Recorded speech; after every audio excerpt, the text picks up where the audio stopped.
Hello, xin chào các bạn đã quay trở lại với review 5 phút. Ở cuối tập 17, sau khi gặp tên Đoạn Đức béo ú, Diệp Phàm đã liền bị hắn ta dụ dỗ, sau đó lấy hết những bảo vật ở bên trong phần mộ yêu đế rơi ra.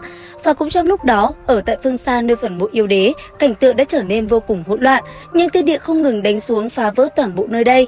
Tuy vậy, phong ấn nơi cánh cửa của phần mộ yêu đế thì vẫn chưa bị phá vỡ. Bởi vậy, trên tay hai người Cơ Văn Phong và Khương Hán Trung, pháp bi trên tay họ bắt đầu sáng lên, sau đó đồng thời đánh thẳng về phía trước. Chính vì vậy, phong ấn kia lại một lần nữa chịu phải trùng kích vô cùng ác liệt, nhất thời nó cũng xuất hiện những vết rạn nứt.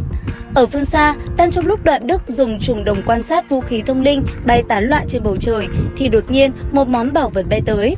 Ngay lập tức, nó liền bắn mạnh vào người Đoạn Đức, làm hắn ta đập bay cơ thể vào vách đá, khiến khói bụi bay mù mịt. Sau một hồi, cơ thể tên kia mới rơi xuống mặt đất, trên mồm không ngừng kêu gào, rồi lồm cồm bò dậy tiến tới gần Diệp Phàm. Thế vậy, Diệp Phàm vẫn đứng im tại chỗ, còn Đoạn Đức, tên gian xảo kia lại tiếp tục khua môi múa mép với anh ấy. Thậm chí, tất cả những bảo vật rơi ra từ phần mộ yêu đế mà Diệp Phàm nhặt được cũng toàn bộ bị tên kia lấy sạch không trừ một món nào.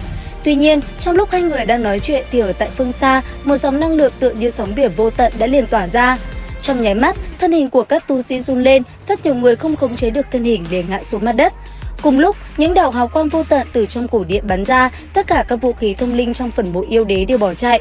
Nhanh chóng tản ra truy đuổi, mỗi người đều tóm được một vài kiện, ai nấy đều nở nụ cười hài lòng với kiện vũ khí trong tay.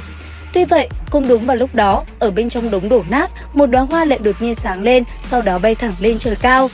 Lấy nó làm trung tâm, một đạo thần quang tỏa sáng khắp bầu trời làm nơi đây như sáng rực. Nhìn thấy nó, không ít người kinh ngạc.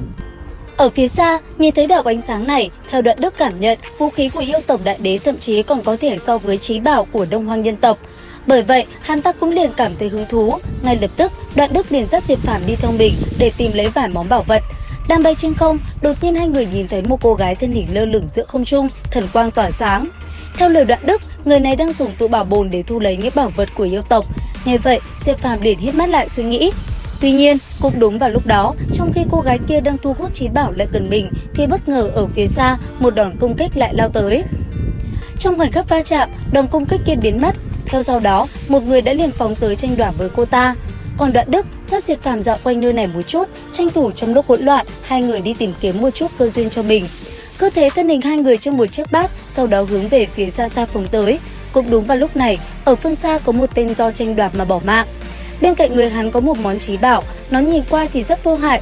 Bởi vậy, sau khi thu được nó vào tay, quan sát một hồi, thấy Diệp Phàm cùng Đoạn Đức đi tới, một tên tu sĩ liền ném món bảo vật này về phía hai người. Thấy thế, Đoạn Đức cũng liền nhặt nó lên xem thử. Sau hồi quan sát, hắn ta thấy món đồ này chả có giá trị gì. Bởi vậy, cầm nó trong tay, hắn ta mặt liền cáu gắt và ném nó xuống mặt đất nói: "Xem ra ta lấy quá nhiều rồi, bảo bối như vậy, người tự mình giữ lấy đi." Nhìn thấy bảo vật kia rơi xuống, Diệp Phàm cũng chẳng muốn lấy. Tuy nhiên, tên kia, hắn ta lại ra sức dụ dỗ Diệp Phàm.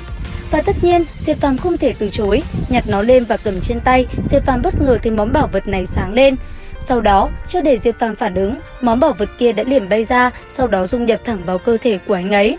Trên cái chuyện này, Diệp Phàm cảm thấy vô cùng kinh ngạc, cho dù kiểm tra lại, anh ấy cũng không phát hiện ra điều gì khác thường. Ở bên cạnh, cái tên Đoạn Đức kia còn kinh ngạc hơn, hắn ta không thể ngờ món đồ này lại vẫn có thể sử dụng được. Lúc này, hắn ta mới suýt xoa vì bỏ qua món bảo vật quý giá, bởi vậy, vẻ mặt trở nên vô cùng bi thảm và phẫn nộ. Còn Diệp Phàm, anh ấy cứ thế đứng ở nơi đó, cảm nhận từng phát sinh biến hóa trong cơ thể, nơi miếng đồng kia phát sáng. Và liệu rằng tiếp theo, Diệp Phàm cùng Đoạn Đức còn lấy được thêm món bảo vật nào nữa không nhỉ? Theo dõi kênh để biết thêm chi tiết nha! Đến đây thì hết tập 18 Giả Thiên. Xin chào và hẹn gặp lại các bạn ở những video tiếp theo.